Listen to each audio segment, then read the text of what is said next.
as you know, I was one of the primary sponsors of this legislation for opportunity scholarships.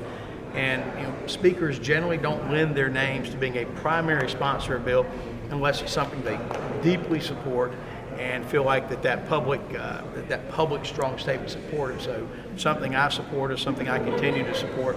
I told them that we will continue to work to try to get that done. I don't know, it does not appear that we will get this passed prior to when school starts. The reality is that we know that Governor Cooper would veto it anyway. He's already signaled that. And so, as a practical matter, coming back to do a veto override before school starts simply isn't possible.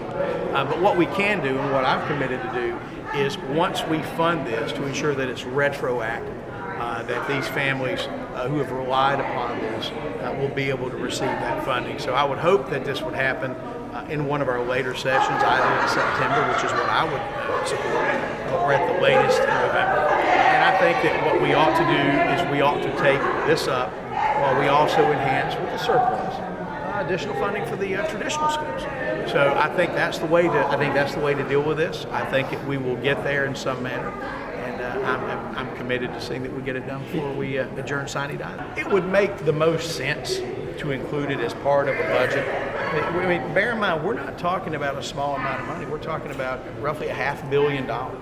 And so when you're talking about those kinds of sums, I think it's very important that you do it in the context of other things.